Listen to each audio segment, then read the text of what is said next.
Good morning, dear friends. I will continue the subject of money. Money and also its involvement with politics. I mean, big money. First, I wanted to mention the thing which is related. It is the culture of death. We, meaning the world, is in incredible debt. According to International Institute of Finance, from the first quarter of this year, now be ready. The whole world is in debt of 246 trillions of dollars. I repeat this figure because you might think that I made a mistake. 246 trillions of dollars is the world debt. That is the debt of household debt, which is surprisingly not so big. Government debt and the what's called industrial, which is category business debt. In developed country, interestingly enough, the government debt is the highest.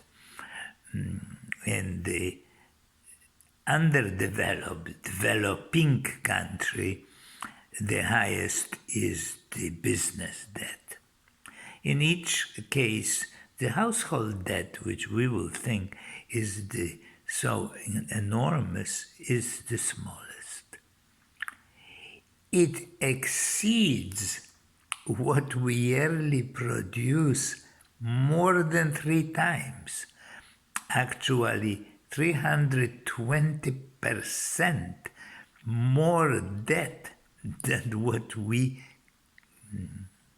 produce and create.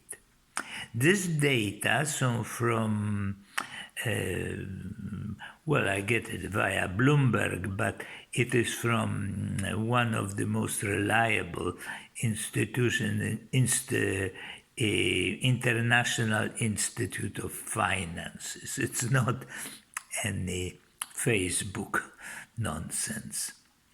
So that's how it is. We are in debt.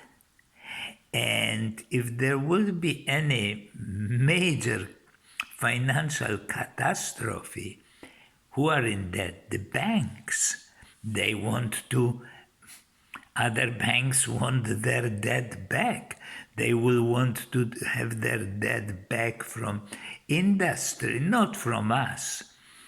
Us we can, they can't, but that's not, they can't bankrupt us because they will get nothing out of it. So that's how the situation, we are basically sitting on the razor's edge. That's why I wanted to add to our financial situation. But the second subject, which is quite interesting and scary, is relation of money and politics. As we know, theoretically, I already talked about it, we call our system in majority of countries independently, if it is United States or it's Albania or Turkmenistan or China or this beautiful new accomplishment. Brazil, they're democracies. And some of them have actually democratically elected leadership, like United States, for example. However, how is this fact that they are elected? Of course, you hear a little bit about something called, which is absolutely legal corruption called lobbying. So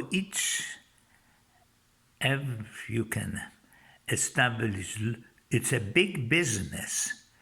Now again, be ready for something very amazing. In United States, because I am using United States, but EU is probably even worse, but I don't have the figures. They are not so easily available as in, they manage in Brussels to hide it up. Lobby business in United States yearly is around 9 billion a year. So 9 billion is pumped into various government agency, politicians, in order to make legislation, or not necessarily legislation, some little rules or not seeing rules. 9 billion a year of bribes. legally.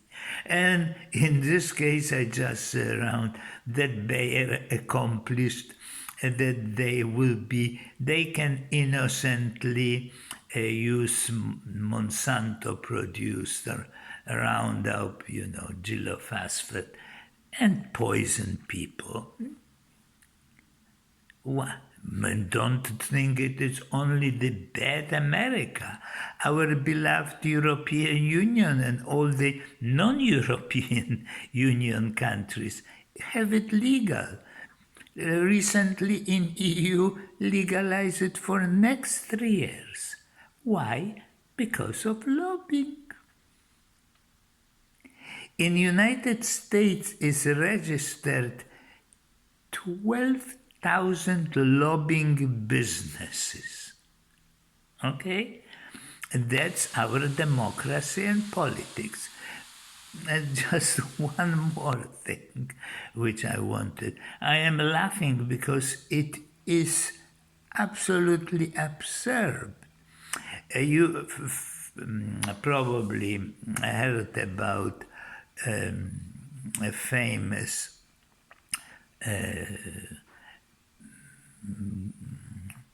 billionaires called Koch brothers, who are supporting fossil fuels because that's where their money are sitting. They spent, only Koch's brother, $12 million on lobbying for continue poisoning us. And it's legal, don't worry, legal. They're totally legal, okay? Okay, so that's how money and politics. The last thing about money is discrepancy between the rich and the poor, and a little bit, I will continue maybe a little bit about politics. It is a very interesting case. There is something, of course you heard, called Democratic Republic of Congo. Democratic, so you will not have any doubt about its legality. The Congo has a long history. Innocent king of Belgium in 19th century slaughtered there about, well, the figures are never, we will have them clear, but around slightly below 10 million of people were killed, tortured, etc., local, in order that Belgium and later United States of America could have their companies, usually mineral exploitation, because Congo has at this point 24 trillions of raw minerals. You will think it must be incredibly rich country. Well, you are wrong. It is per capita the most poor country in the world. Each average Congolese citizen makes, according to last statistics, $394 a year. That means around $30-some a month. Now imagine living on such income. And do you think that they are poor? Of course not. The richest person in Congo, it's around $10 billion. So not everybody is so poor there. On the other hand, not too far away, maybe 2,000 kilometers, is a country called Qatar, where each citizen makes over 100,000 a year. So as you could see, the difference is pretty striking. And that's our beautiful democratic financial world. So it is just so you will not have doubt that it could suddenly become just, honest, and beautifully, and everybody will be smiling, and there will be universal brotherhood and friendship within our existing democratic, of course, system.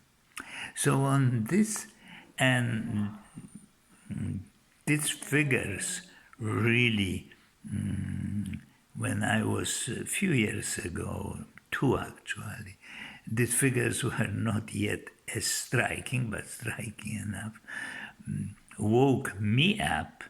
And then when I was start my research on already 2.5 years ago, on creating an alternative wisdom society. That's a bit of, not only, but one of my motivation. So now I finished the subject of money, and see you again. Have no idea what I will be talking about yet, but we finished with money. Goodbye, dear friend.